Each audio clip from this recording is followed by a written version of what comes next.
have a pretty bad pinball problem. I'm into about, oh my God, 60, 80 hours a week of pinball. That's too much. I'm having a moment. This is Pins and Needles, my pinball arcade, poor man's arcade, pinball collection in a room for people to play. This is usually what I say is my favorite game here, Jungle Queen. Electromechanical style pinballs are my favorite class. There's an aesthetic quality to the artwork that I just think is beautiful, as well as, you know, her being like an empowered, strong woman, as opposed to like some slutty robot that is being saved by a big, strong man. The way this got started, I had an apartment that was pretty big. I lived with a fella.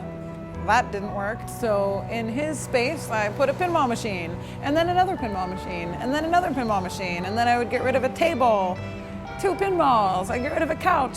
So I moved all of my games into a shop that I thought, oh, I'll call it Pins and Needles. I'm a costume designer, seamstress, and I have all these pinball games. It's so stupid, it just might work. And it sort of did. Sing Along was one of my dream games. The theme is actually a little more wholesome than what I like, but see how the head is shaped like a wedge? So I collect wedge heads, they're my favorite. My new favorite is Embryon.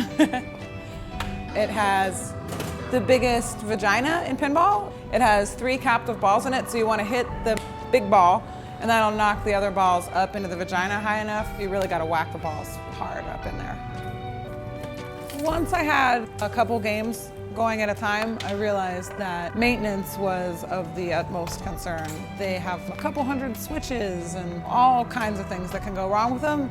Without labor, there's $100, $120 an hour. So I just had to start figuring it out myself. It became clear early on that without some kind of technical skill, I wasn't going to be able to continue collecting.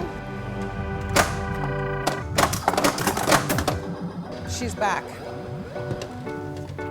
This is where the brains happen, the MPU and solenoid driver board with the interconnect, sound, and power supply. Look, I found my screwdriver. It's male dominated. There's a seediness to it. There's a living in your mom's basement-ness to it. Fucker.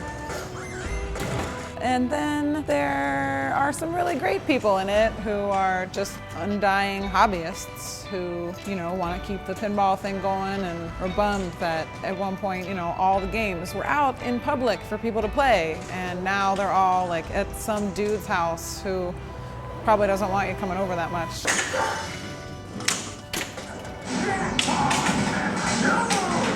That's what I really wanted.